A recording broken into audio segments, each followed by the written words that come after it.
অনেকেই বলে শ্বশুর বাড়ি মধুর হাড়ি, মেয়েদের কাছে বাবার বাড়ি মধুর হাড়ি। মধুর হাড়ি হবে নাই বা কেন? কারণ মেয়েদের কাছে তাদের বিয়ে হয়ে যাওয়ার পরে বাবার বাড়ি যাওয়ার কথা শুনলে যে আনন্দ, সেই আনন্দ মনে হয় আর অন্য কিছুতেই মিলে না। তবে বন্ধুরা, এই ভিডিওটা কিন্তু 2-3 দিনের মিলিয়ে করা ভিডিও, কারণ ওখানে যাওয়ার পরে আমি ভিডিও তেমন আপলোড করি নাই, তার বাসায় থাকাকালীনও তেমন আপলোড করা হয়নি। কেমন যেন একটু আলসামিতে ধরেছিল, সেই কারণে আর কি। তো যাই হোক, বাড়িতে এসেছি 2-3 মাস পরে, বেশ আনন্দ লাগছিল, ভালো লাগছিল। তো 2 দিন থাকার পরেই আমি দিদি বাড়ি চলে যাই। আর যাওয়ার সকালবেলা দেখুন বাবু আর অর্ঘ্য আর অর্ণব কি পরিমাণে খেলাধুলো করছিল। এই দুজন ব্যক্তি এরকমের, অর্ণব যেটা নিবে সেটা অর্ঘ্যর চাই, অর্ঘ্যর যেটা থাকবে সেটা অর্ণবের চাই, এরকম একটা ওদের ভিতর মারামারি সবসময় হতেই থাকে। আবার দুইজনকে ছাড়াই দুইজন আবার থাকতে পারে না। একটু সময় না দেখলে অর্ণব কোথায় খেলো, আবার অর্ণব না দেখলে বলে অর্ঘ্য কোথায় গেল। দুজনে খুব মারামারি করে, আবার খুব আনন্দও করে।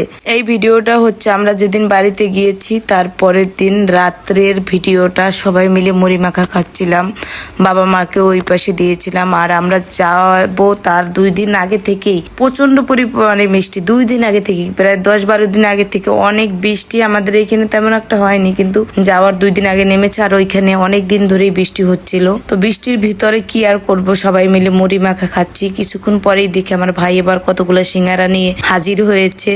এটা নিয়েও 2 ভাই মারামারি কত সময় হয়ে গেছে। এই ভিডিওটা অনেক দিন আগের ভিডিও, তো ভয়েস দিচ্ছি। এখন বাড়িতে ছিলাম, অনেক ভিডিও জমা হয়ে গেছিল, সেই জন্য এই ভিডিওটা আপলোড করা হয়নি।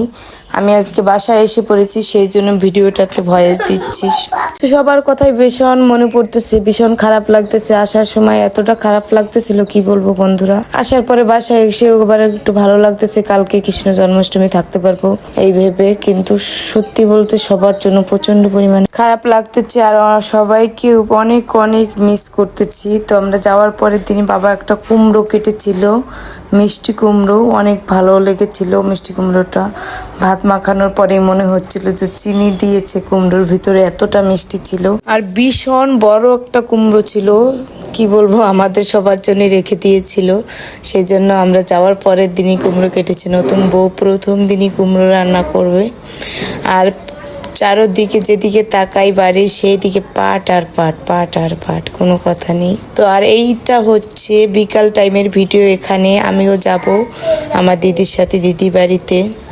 এখানে বাবু বারবার বলতেছিল মাম্মাম মামিকে নিয়ে যাব, মামিকে নিয়ে চলো, মামি কেন আসে না। আমি বলতেছিলাম বাবা আমরা আবার এসে পড়বো, আমরা যে থাকবো না তো, মাসি বাড়ি যাচ্ছি আমরা। ওকে তো কিছুই বুঝাতে পারছি না, ও ওর মামিকে না নিয়ে যাবেই না। আর এখানে ছিল আমার কাকাতো বোন, কাকাতো বোনের মেয়ে, সবাই মিলে একসাথে যাব। ভয়েস দিচ্ছি আর বাবু খুবই বিরক্ত করতেছে, সেই জন্য ভালোভাবে দিতেও পারতেছি না। তো আমি রেডি হয়ে গেছি দিদি বাড়ি যাওয়ার জন্য, চুল কেটে ফেলেছি। এখন পর্যন্ত 10-15 দিন হয়ে গেছে। আপনাদের দাদা ভাই জানেও না। তো তার কিছুদিন পরে জানার পরে আমাকে অনেক রাগারাগি করেছিল, সেটা যদিও অনেক পরে। তো বাবুকে নিয়ে যাচ্ছিলাম, এই অনেক কান্নাকাটি করেছে, অনেক কান্নাকাটি করেছে ওর মামিকে নিয়ে যাবে বলে ওর মাসি বাড়িতে। তো তারপরে কিছু একটা বলে বুঝ দিয়েছি, বাবা মামি আসতেছে, আমরা চলো গাড়িতে বসি, এই বলেই কোনোভাবে সান্ত্বনা দিয়েছি। কিছু সময় হাঁটার পরেই দেখলাম আমাদের অনেক সামনে এসে পড়েছে ভ্যান। আর যেহেতু কাদা ছিল সেহেতু আগে থেকেই উঠতে পারিনি, ভালো একটু রাস্তায় আসার পরেই ভ্যানে উঠতে হয়েছে। আর এই ভ্যানটা ছিল আমার কাকাতো বোনের বাড়ির পাশে এক দেওরের, তো আমাদের সম্পর্কে বিয়ে হয়, তার ভ্যানেই আমরা সবাই মিলে আসতেছিলাম। এখন পরেই আমরা বাজারে নেমে যাব, আর ওরা যাবে এই ভ্যান নিয়ে শশীকর, সেখানে ওদের বাড়ি, আমার কাকাতো বোনেরদের বাড়ি, ওখানে আমার বড় দিদিরও বাড়ি। সবাই ওঠার পরে ভ্যানটাও ছেড়ে দিছিল। তো দিদি বাড়িতে যাব অনেকদিন পরে, বেশ খুশি খুশি লাগতেছিল। আর আমি বাড়িতে আসলে দিদি বাড়ি যাব না এরকমটা কখনোই হয়নি, আর হবেও না ভবিষ্যতে। দিদি বাড়ি একটা আমার খুব প্রিয় জায়গা, যেটা কিনা বাড়িতে আসলে আমার না গেলে ভালো লাগে না। তো বন্ধুরা, আজকের ভিডিওটা এই পর্যন্তই। সবাই ভালো থাকবেন, সুস্থ থাকবেন, দেখা হচ্ছে আবার নতুন ভিডিওতে।